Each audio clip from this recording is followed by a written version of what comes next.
Welcome back to New Horizons in Chinese Philosophy. This is Lecture 3. In this lecture, we continue to introduce cultural context. This time, we will introduce the Zhou dynasty. Last time, in Lecture 2, we came to arrive at a notion of order. According to that notion, order is based on family model. A ritual community of family is structured by role relationship between family members. This is a hierarchical structure. However, hierarchy in this context does not seem to be normative as usually understood in social political philosophy. It is concerned with familial relations. Familial relations are based on blood ties, and blood ties seem to be more natural than normative.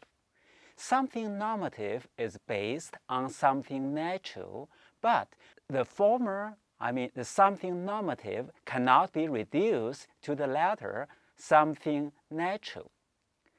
This non-reductive, nature-based normativity prevents us deriving normativity from transcendental being on the one hand. It also stops us reducing normativity to something natural on the other hand. And this, I think, is what Chinese philosophy might contribute to philosophy in general. The crucial point here is that our focus is on formative process of family model rather than on a static state of the model. At no point of its formative process do we fix the model of family. Our sense of family comes from the life we live in the familial context. It is a family life we live that gives us a sense of family. The other crucial point is that we focus on a certain act rather than a certain state. Within the family, we act in a certain way, forming a certain community. This is a ritual community of family. This is a community of role relations. The role relationship is hierarchically structured in the community. Roles and hierarchy are normative notions, but they present themselves in a natural way within a system of family. So, within the family, we have a role of being father. We also have a role of being son.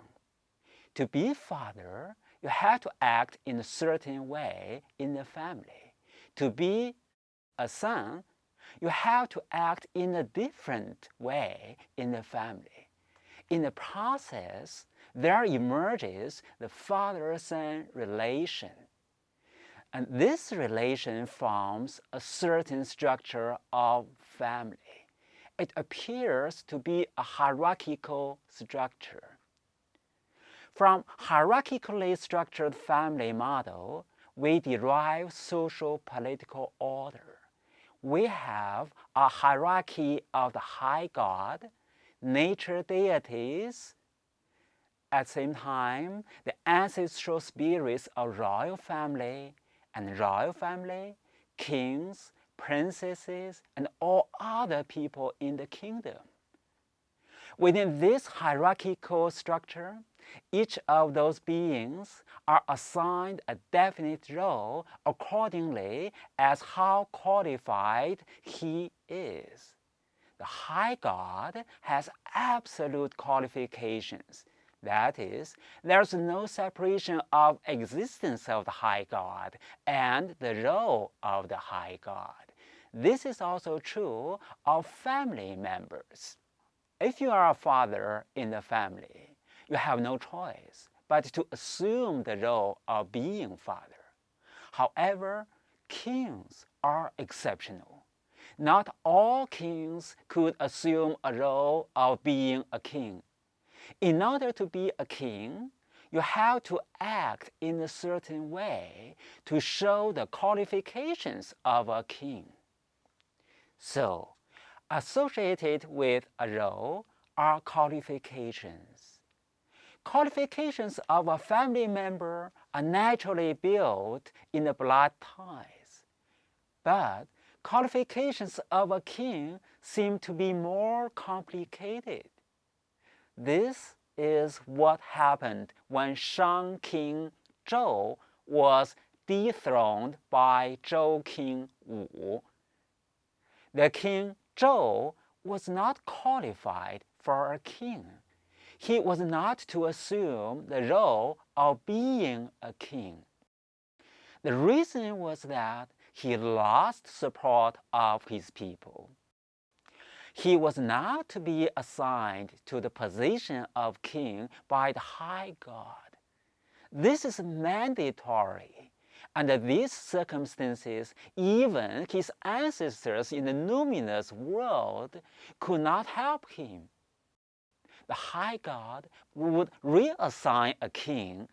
This time, King Wu was qualified, and he was made the king of a new dynasty, the Zhou dynasty. We see that roles and role relations are normative in that they work to regulate humans' behavior. Humans are supposed to behave accordingly as what roles they assume in the community.